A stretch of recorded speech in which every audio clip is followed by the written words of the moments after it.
Hi, I'm Neil, and in this video I'm going to show you how to cook in a hangi. Stay tuned.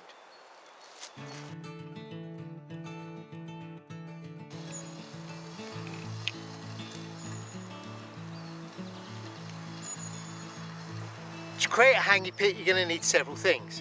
Number one, lots and lots of firewood. Number two, some rocks, ideally rocks that aren't flinty, or rocks that have come from the bottom of a riverbed, because traditionally as they heat up they can explode. So I tend to use either sandstone or limestone. You're also going to need a pit to cook in, and obviously that's going to vary depending on what you're cooking. I'm going to be cooking some roe deer in this video, so I've got a pit that's about 2 foot square by 2 foot deep. The pit doesn't want to be too deep because you've got to reach in to get your food out afterwards. Once you've got together everything that you need, what you're then going to do is cover the top of your pit with a platform of sticks. They're going to want to be quite chunky because they need to be able to support the weight of your rocks.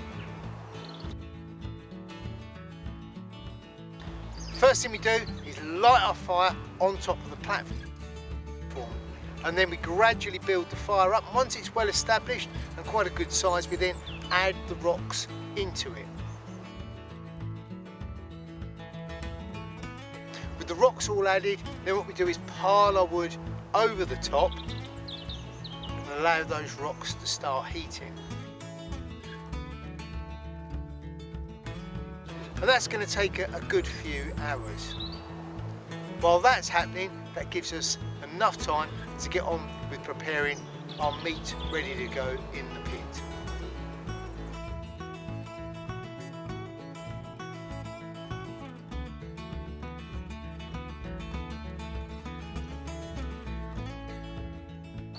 Now, as well as skinning our deer, what I'm doing is I always joint mine down so that it's smaller cuts of meat. I do that for several reasons. Number one, it means I haven't got to dig such a great big pit. Also, I can get the meat packages to similar sizes so that they all take about the same length of time to cook.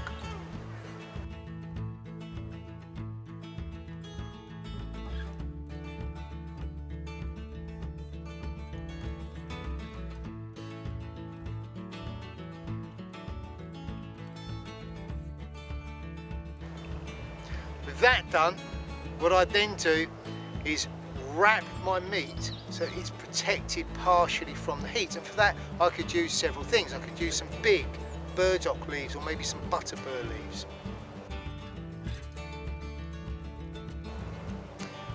Also, what you can use are tea towels, as long as they're 100% cotton, or perhaps old bed sheets.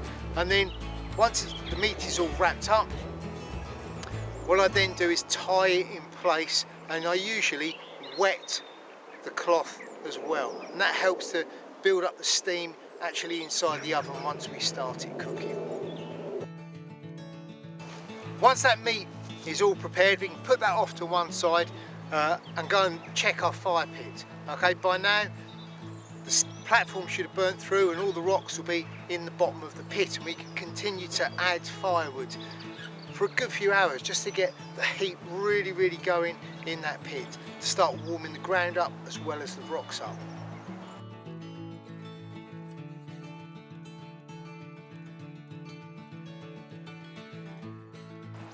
Once you think the rocks are hot enough and the ground's hot enough, now all we've got to do is remove the rocks and all the charcoal, and there'll be loads and loads of charcoal from the bottom of the pit. The best thing I found to do this with is a long handled shovel.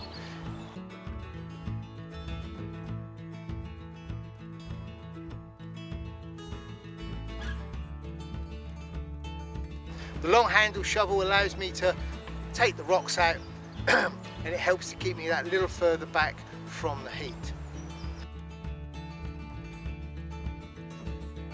With all of the rocks out of the pit and all of the charcoal out of the pit, what I then do is place the rocks back into the bottom of the pit so they're completely covering the bottom. At this stage you have to be a little bit careful because you're reaching into the bottom of that pit to place the rocks back in. So what we now do is we take our prepared meat that's all carefully wrapped and we place it onto those hot rocks. We can also place maybe some root vegetables in on top too. In this video I've used some wild garlic that we've placed over the top just to add that extra bit of flavour to the whole cooking process.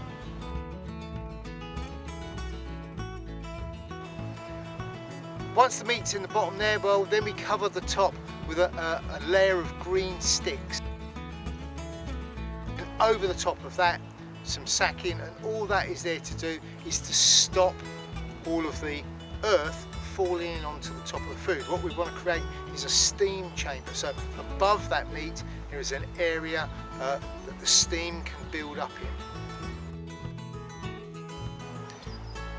Over the top of that, I'll then put over some sort of moisture barrier again to help seal the steam in. And then finally, over the top of that, we put the soil that we got from our pit when we dug the pit. And that's piled up over the top, and that'll act, one, to seal the edges, but also where it covers the top, it acts as an insulator to help keep that heat in during the cooking process.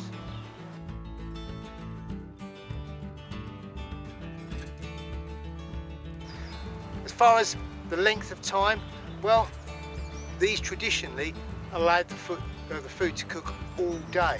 And if you do, what you tend to find is the meat absolutely falls off the bone.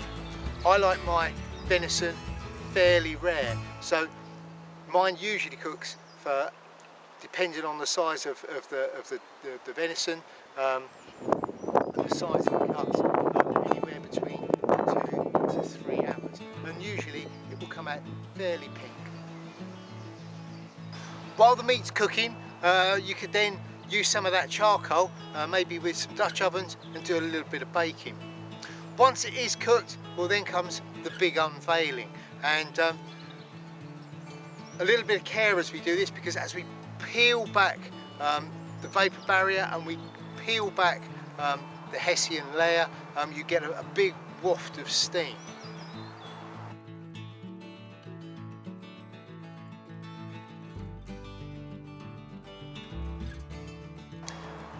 And that's all that moisture trapped inside the pit. We then move the sticks back, reach in and carefully lift our meat out.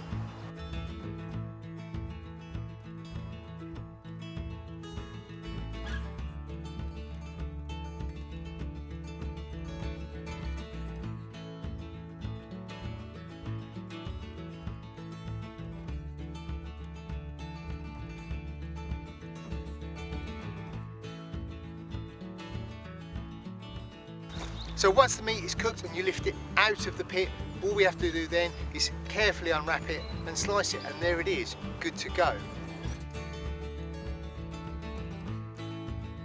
A Hangi pit is a great way to cook food.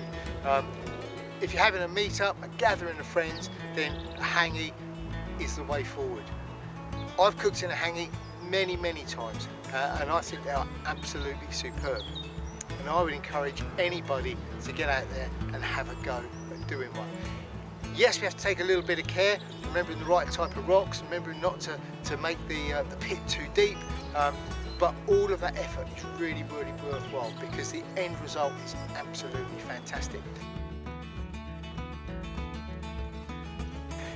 If you enjoyed the video, well, get out there and give it a go. Perhaps next time you have a bushcraft meetup, then give a Hangi pit a try. If you like the video, then hit that like button.